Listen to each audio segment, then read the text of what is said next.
Where the Indian Ghana for Chiamunina. And also say, dear, near bread. I have seen lots and lots of people, especially Ghana for a war akwasibro ni memuno. They say omonia bread because people are becoming very, very much aware of how the beer you want in this year. And you know, some of us are drinking what can same way say for very, very long time. Efa how nema enkoye ewo ye mamunti. Ya ba kwasi broni krom. Ya ba no dia ba be hu nyina no. Se enya abofo na hihye ho ewo akwasi broni krom. Na emom akwasi broni na nkasa na odi nyansa eni adwene e da hihye ne nema wa ha no. It is say no akwese soldiers na doso Ghana for na youth na money abreno.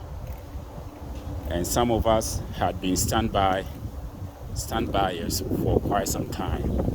And even though we are not showing our faces, no, ye what's that feeling, no? Say MSAF they all see ye kanya ho. Na ye tinte sukoko. Na ye de boa. Ye man no, ne ye. Na dem person na me di ho nkomo. Ye papa the Agyapong. Assemble our can ye efa say fixthecountry. A year minuan more mutie be or monte sabrofuna seno. And say my omani ye. Ye papa can the Japan. A car say yen mom yen fix it yardrene. Yen fan say yen timamufono. Yenye yardrene ye. We should fix our mindset. We should fix our brains. We should fix our minds. Yenye yadwini ye. Eno na huhia. Na say binimu anti ase nti na mubufu ye. 18% me ba na bebe church ni mu kakra bi. Me gidi se obubefu sesiye, but e ma obu mfu tobo. Ne won komodi. Why? Ye won komodi. Asema papa ne kan ye ne se timamufo no en fix your madwene. We akwasi broni apartment amete car eja omo drive you around every single minute. No. Na de papa kwasi papa Canada Japan kan ye no yanti ase no. Let me elaborate. Say akwasi broni besi aka say be ya now no be I want to watch beba your kind so because I don't think so no kwempo no wadwene se dem ba be say chichi mu akire mo no na mafa mo ho adwene no. Now asema de bia me ne mennuan mo edi nkomo e wo Ghana asema mekanie se omamu mpanfo bia no omusu eni omuban efinema mienu so oman bia se omusu ene omoban no se ye anase enya efi two sources emu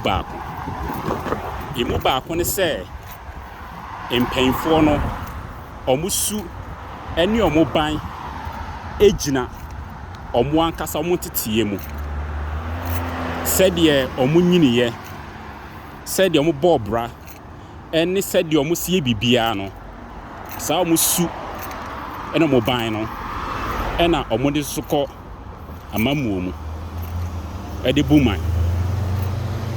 The second point eye empanfo no esu ene omo ban eye the reflection of the people who voted for them.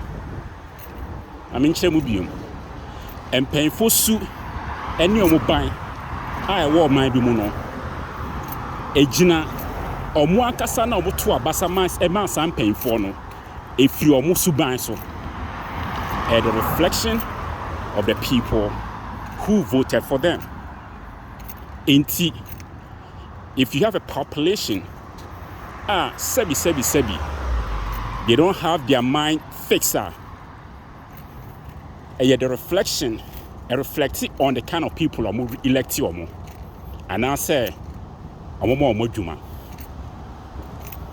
that is why your country, you can't fix the nation. David, Minya.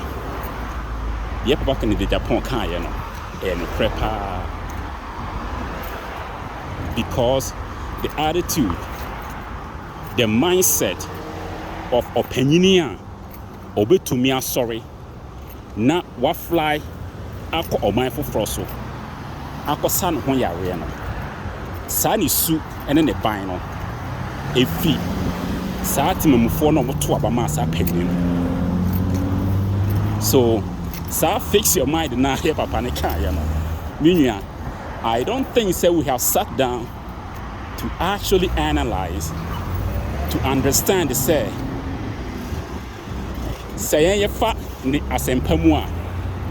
this is what would happen. Or my biara, the people, and as a team no, I fix your margin. They are critical thinkers. Analyze it. Assessing them more. Answer no matter aba. And I say, answer no more penny bia or many more. That society, and as a city, they will never ever vote for somebody like Papa in the Agyapong as an MP, Minister of Parliament.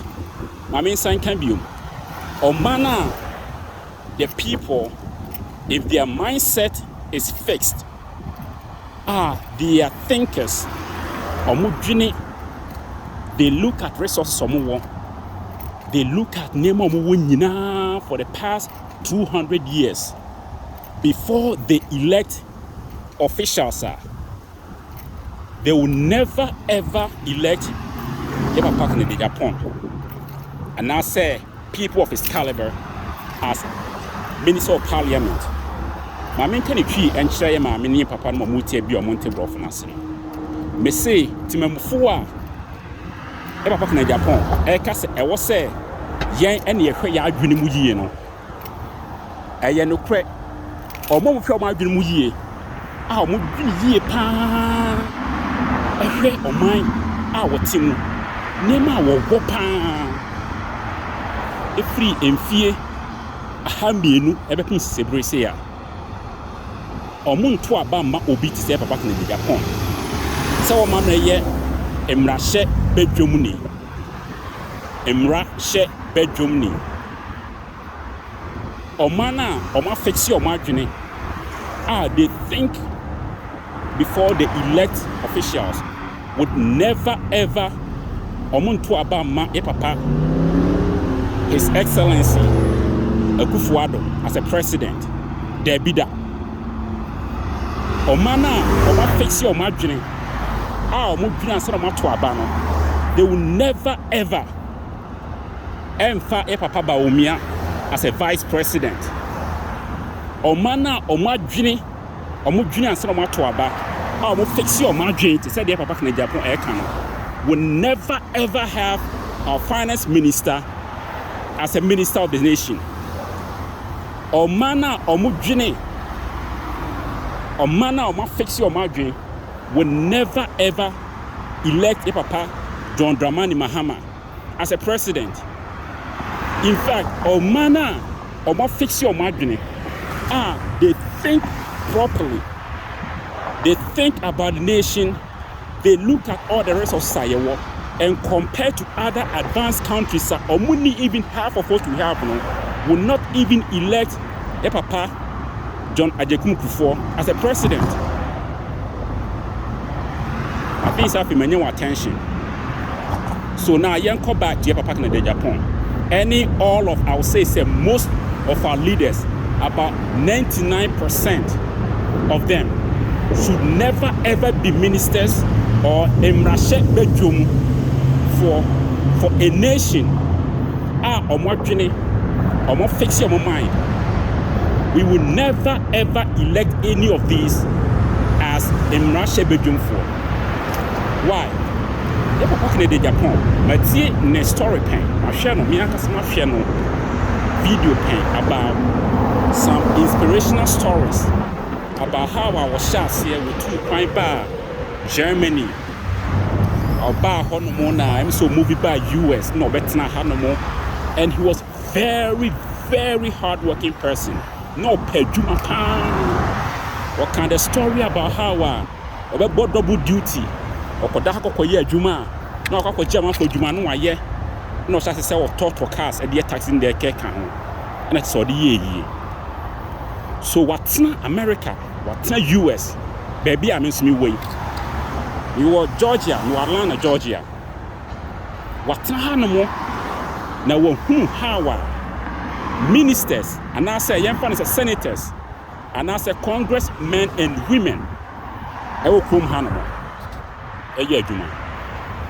Me person bisa say, how many times I never pay? Who say BB cost to America? Na say nye, na say a ball mind from, na say a man or man and anymore. Who say congressman and now congresswoman, Ekota TV so, and now radio so, no case or expose about that issue. That bank pan who say a nation such as US, our Tana Hanamon, who say senators, and I say senator, and I say congressman or woman, because way more and I ain't Ghana for me came from emrashe bedroom for. That bank pan or say Obi Akakota TV so, radio so. Now what you expose for something elbow or minor. More man and Kosovo. There be that, Binia. It's say this nation, any other nation, want fix your margin. To phone, I fix your margin. So we are penny, we are Mrashibe Germany. Nasa or mine of him Koso. And I say, Bibi Kosoa Enya. Now, Kota TV so say, you can't expose ya. I dear commodity by Jawno. It's say. They have their minds fixed. Omujene. Iti penyini no ye to abama ye you say we ye emrashe bedroom ni. Ko bedroom na kokko shemra. Se bibi koso na se nye. Na so man so nkoye. E de e ka chi. Ye fa ne sa soresem. Asofosem. Anyhow ama oman yi enkoso na enkoye. Wadwuma ni say as MP, Minister of Parliament, Emrashe Bedroom, Ubeko Parliament, Ubeko Bedroom, Mwaka Shemra, Semunti Minuanamo, Makako Tenebruche Hobby, Mehu Hawa, Quasibuno, as a Sombra and Hanamono, was he born a bra? And ye say, an ordinary son, and a Christoson, a signing minor. I am coming to Parliament to sponsor a bill. Said a bit to me cut all these things down. Na ebe boa abaya minor nipa pedjuma din aye. Dan se de bien obia soros me nyame nipa me osofo. That is what a nation are when the people have their minds fixed. The leadership work. It's Maccabeum. Now, do you agree with me? Say, Papa, no, any other ministers, no, a nation where the people have their minds fixed will never ever elect these people. It's say, because Chrome Hanamo, remember example, Matra Hanamo since 2003. Now, most of the time, no, and paying for no echo shemra. But sometimes, no more shemra now. I may be a horn more when you see na No one the specific person or my sponsor Samra. Back on a accounting side. Back in early 2000s. Okay. Now there were some financial issues in the US animal. Most of the financial companies, there were some irregularities. Okay. So a bass and in paying for no binomo eco sponsor regulations or emra ewo parliament ye feno Sarbanes-Oxley Act SOX SOX. Look it up. The reason why I was her name in say a yen paying for now or mudi animu who say a dear cost for American our industry moon and yet it's what they call parliament, the floor of parliament. They sponsor the bill and pass it to enforce it. That is the job of Imnashe Bedromni. So who say bibi cost for many na enya what juma no. And you were Juma so much scholarships as MP. And you were Juma no. So by hey, master, anything for the boys. Oh, honor anything for the boys. No. And you were Juma say, you can go to TV so I expose for the same things. I was a coco shamra. I will manimu. What's the honor more? No go to TV so say me expose. Meanwhile, it is your job. But and I'm say oh man yan fix ya green tea. Say they will see canintino. Wunya free pass. No bia di wachi. And on up can they upon here. Ye tanachi. We say. Meanwhile, no, you are not doing your job. What you might also kawaye. And it say Ube kwa mrashe bedroom. Ube kwa a bedroom. No kwa shemra. Say Nipa empejma wo krom hanamo. Esan say we have put all of our hope in the fact to say bibia nyankopon be yamaye. So we don't see the value in our gold, the value in our oil, the value in our bauxite, the value in our diamonds, the value in our cocoa, coffee, and all those water bodies I want. We don't see those things. And a day bia yet I saw them hit basan. So wo and I yet too. Esan say o mani nyina the 30 million population no 8 million kon ko shem rent no. And ye yimo say mon kon ko shem ran fa maye. Say the be ya ebe to me are restrict yen. Ebe to me are discipline yen. Na ebe to me o man no aye law and order abewo mu. Na yan two amount secretary TV so any radio so na quite expose for things which you are supposed to give or sponsor laws to regulate. Or my brain pan na would say when the people have their minds fixed, a minister to me say woma some institution be say one more number of days or dare them before he tells who murdered someone. Oma beya, minya, ayo maya, the people have not fixed their minds. Say papa na eka no. Oma ben, I know between MP and a minister TV so. Na waka say, and I'm jina ho ne pie obi yemu. Ah, what someone I say, need those how many people? I'm about TV so, radio so, on his own channel or other ones, and they're giving all these things. They work are free. So papa, then the Agyapong. We better US Hanamono. How many times? And I won't say a senator, and I say congressman or congresswoman. Inside so implementing law, and I'll be going sponsor laws no. Or got a TV so. Now what you expose? You're only a nation where the people don't have their minds fixed. So you're right. The moment I got for fix some mind, you know, people like you would never even be elected because wunya wajuma. Wunya wadwuma. Again, me say kan about the finance minister. Asasi we say so pan me nua. Say what fix your mind?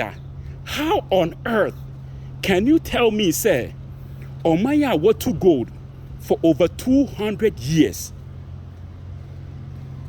Bauxite, forestry, cocoa, coffee, and all the water bodies are your war. Yet, even the finance minister has the audacity to fly out to another country to seek for medical health, for medical attention. There be only Omaya and paying for them fixie or my timamufon fixie or margarine. Pet a Omaya a yet timamufono and fixie or margarine or more and na penini etumi sorry ekasa me yare na wo fa plane eko Omaya for froswa and paying for the nyansa ne adwene edi just a small risk of someone edi aye niema na do kakosa ne ho yare no asia back as if said nothing has happened at all because say yem fixe ya adwene Oman ben and now the president etumi yare na wo no afly akọ Oman for froso as how Oman no company want to go do woni bauxite won produce cocoa in large quantity woni coffee production na Oman panyin kokosa ne ho yare o hono mo eye Oman a yen fixe ya adwene Oman ben and a vice president etumi yare na ono so fly eko Oman for froso eko ko hunu hawa sa Oman mpanyifo e di nyansa ne adwene ahye niema kama na ono ko ye no wo konya mpaso da ye kama abra wo a wo sorry a won fixe wa adwenti no wo yire wo no wo da fom wo wiye no wo ba ene wo yire ne da fom no manya pneumonia na sa man panyin ne koba wan kase wasia soro akwa ne ye gengenge minua aye because say won fixe wa adwene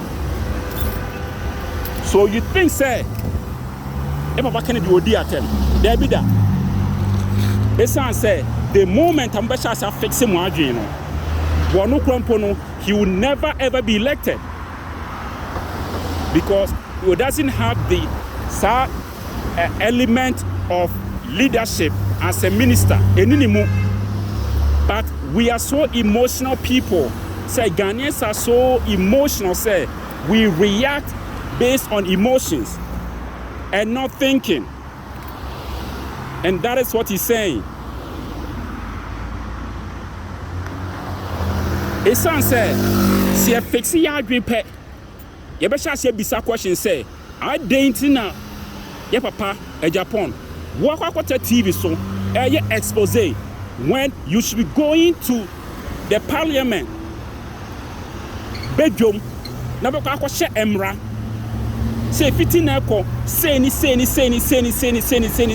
see ye say dey be ya Ghana ni be sha ase hu say adwumaden ene ye de bobra identity now with TV so and our radio so now we talking about say una onim so obi ye kum obi talking about murder nipa ye kum obi fra asase we say so and you just talk as if say akoko bi na atwa ne mene Minya, are you sure power say what fix it wardrobe because what fix it wardrobe look at how many times a man for better TV so radio so social media platforms na mo ka say me na me hu say ye kum we say when ne kum we say na nipa ko na fa ne hu die o my yen fix it yardwin e na president ana man panyini e be pa konwa die otumi ka to say me ba mema free okada aye adwuma how on earth is it then pa na otumi ka tell me say you tumi di okada e build the economy. But guess what, Minya? yen fixe ya adwen o ma de hye yen fixe ya adwen krokra yen fixe ya adwen krokra esan say yen fixe yenti no e na panyi bia sori a ofa simpie no gina so a no aka nsem troka basa na ye nyina ya bose na ke sidan pa say obitime be gina esimpie so ka kye me say mababa e Dubai etumo my manton mo frame abeye ayi overpass me be cut sword me nua o my bire ni ho no mu ase nipa na fix your mind that these are things they will never or man penny will never even have the audacity so I be cut sword for toilet, for road, for hospital.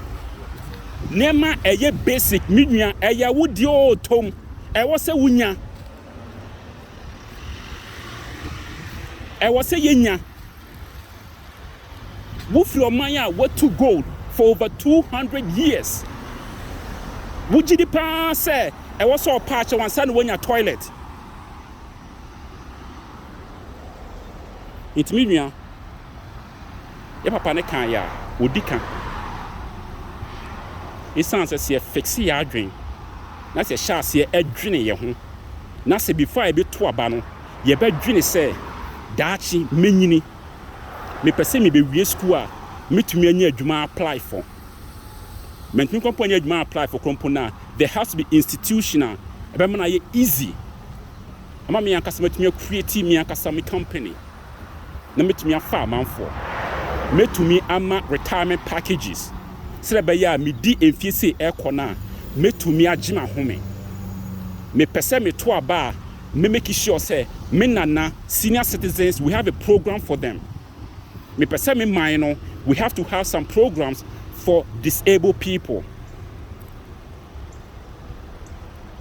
minorities and cranketenkete are painful it sounds as a junior if you have your mind set fixed like the way I papa na kana menua wo ba dwene ma wo se nyina ho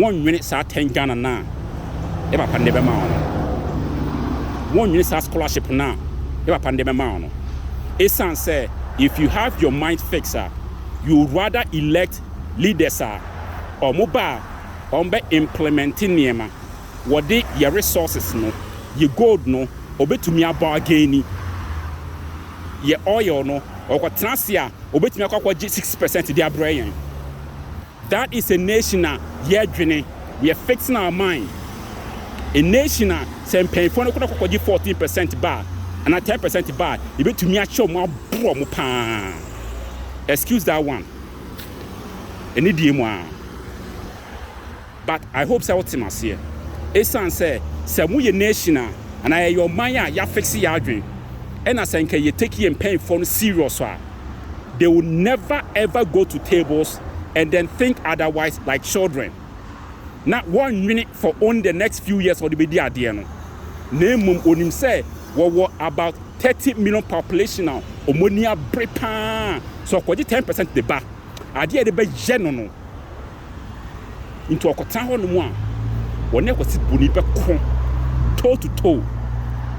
Say minya 60% of my own oil and 65 of my own oil. Sorry, ko fawoniema ko. I would rather have my resources down there waiting for my children or for my future generation. I'll build them up to come and then get all these things 100% for the nation. Esan say they know say the people have their minds fixed. They think before they elect. See a chance say ye dwene ye fix your mind or penny bia mo be ho catch you say me ba me say me ma free okada aba akrom hanamo me ba me ya kwan me ba me see hospitals there be see ma ya dwene fix ya or penny bia no ho no be cut sword for road for basic things I was say wo ye or penny bia no ho no mo esan say ya tena hanamo Sam pain for no eba hanomo had me mayor crumple and cut sword for road. Mayor crumple no. He or she won't cut sword for the road. Well, no. It is all pre-planned for the next 100 years. Into the mayor be met transfer be cut sword for hospital. Idea de be general. Make sure hospital building be a make us here. I'm building hospital no, so hotel. Young cut sword. Because the nation or memu have for them, they have their minds fixed. Omunim niema sem penfo na ba be no be cut sword da ehu hia so be cut sword. Yes, it's all good. But omunim niema is very very basic. Ehu hia so be John some be cut sword. Entiminua me catch there. See a dink more we say. Now, me twist it, asem no. I'm what you say, yes, say, I'm doing who you say. It sounds as you're doing who you say. Then we'll begin to weed out all of these leaders. Because none of these leaders are supposed to be leaders of this nation. They are only leaders of a nation. Young fix it, you're it sounds say we a nation, you fix it, you should never ever be in debt when you produce some of the world's most valuable assets and resources.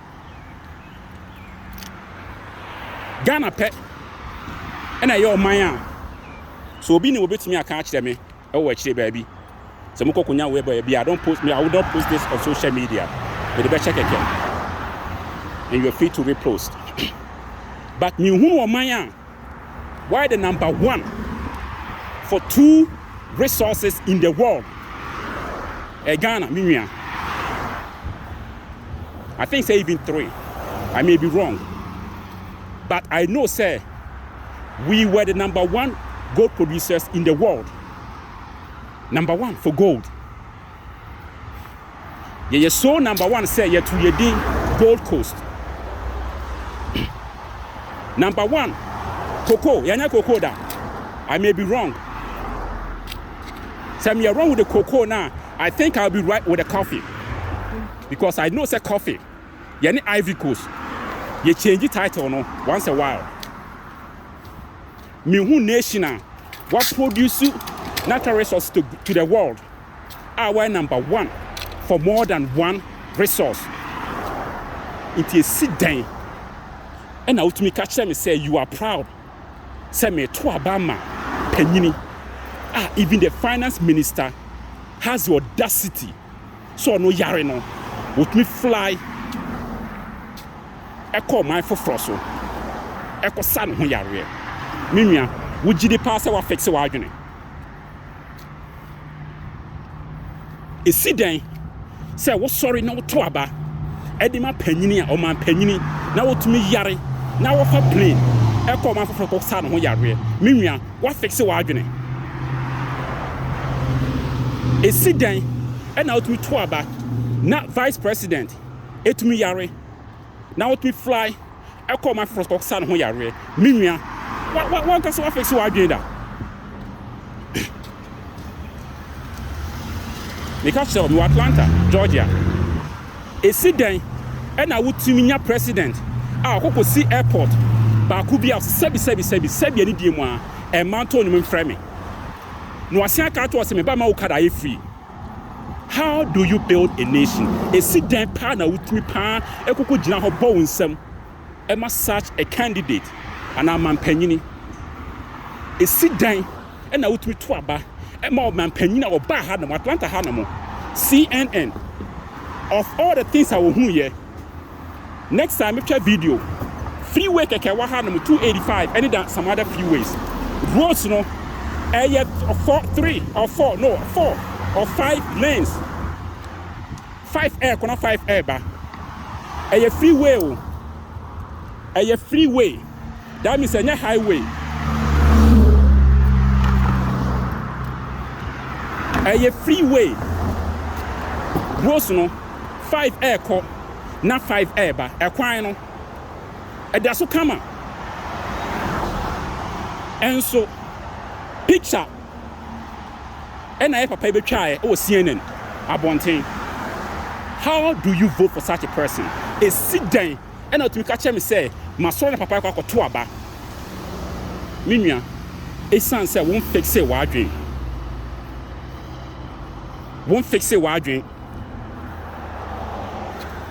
nke papa Kennedy odika na me catch you say I'll twist it and then show you the other way of that statement, you know.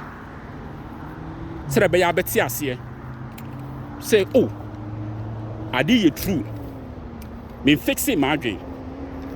It's as my fixing my dream. I'll never go and then ask a minister for scholarship for me ma. And you know, na juma is over building institutions. NASA institutions, no. Everything you with gold, with bauxite, with oil, with manganese, with cocoa, with coffee, with water bodies. If any no, a bemba won't say sikano. Na we here. So we call us a scholarship sika. It was a sap penny no. Or no, and I want man to me. So on a table. Na sani ma we say nyon konko didwa ma no ko didwa won onyan fa so famre won fa gold ni konko didwa diamond fa konko didwa bauxite manganese forestry with the man say won fa konko didwa na won fa nye no famre no fa chichire o man say be ya wo sorry a won konko jala mu and quite honorable. Anything for the boys or anything for the girls. If you're building USA, match them a hospital, a new hotel, match them in front of it. Yankati sword. You're from the Piedmont. Yankati is sit down. Because I won't fix a wide drink. Bibia kindergarten name bia. I am paying for no. I take you for granted. Was me cut sword. A nation of 30 million. Which me kokofa 300 ambulances a bar. It's sebi. A ma ento no fan frel. Inti yemu chinku. Isi sen. It's a seminia, mon fix my dream. And they know it. And painfully know it's a mon fix my dream. A nation of 30 million. Now, but touching PSOA was me by my old card free. One of my gender. A nation of 30 million. Kokosi airport kitwa bi si hon mo a ti sebi e man ton mo mfro kokofwe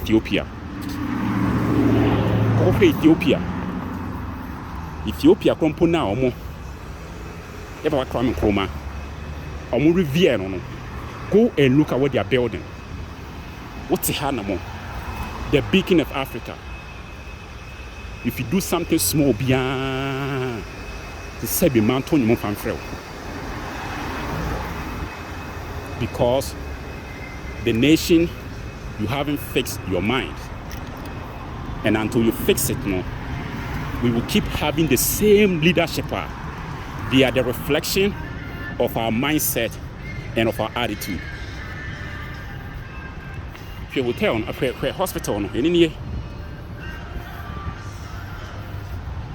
look at it. Young sword. The son said, the people here, they have fixed their brains and their minds. What means from a time I say, the cat sword, a wahano, and Kadianke, they be yawn. What means sorry, I make us a mere expose on my TV station, so, and Kadianke, they be yawn. What means sorry. And Casemiyare. me a president. It may conference I got some one area. I take it a bit shower. We a hospital. A hospital and a hotel. Young cat is sword. And paying for no. They have taken you for granted. They are one casamo fault, Mimiano. They are one casamo fault. Say, catch us, say, young fix the engineer. Mimia, be true. But the fixing now, maybe cannot. To make us better people, to elect better leadership.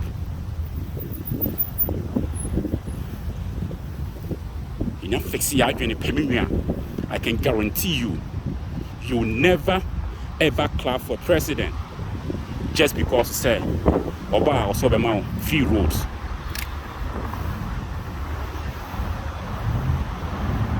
You never ever clap for president just because say why overpass and why interchange. You never ever deal with finance minister and other leadership or to me free or maya what to go over 200 years. Then so to me fly free honorable. I call my full force. I call San Hoyari.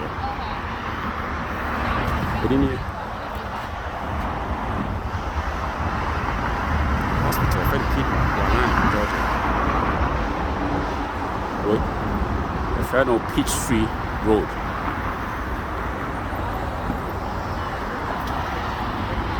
Then cut sword. The pan we begin one my cut sword, Mimian. I didn't know me and fix the yard. Now, say they be fix the yard and be reflected on our leaders. His son said, "So what to about?" Now say what Jine or Dachi, what Jine will ma Dachi. Say, me Tonyama, me di be 50, 60 years, Meya Brewa, Meya Kokra. How can I support myself? How? What me? What investment? What any retirement package? What be? Onana, Woma, do you have any future plans for them? Because these people, because they will take their kids to better schools, and their kids will grow up and come and then lead your children. That is how it works. Because I won't fix it while doing.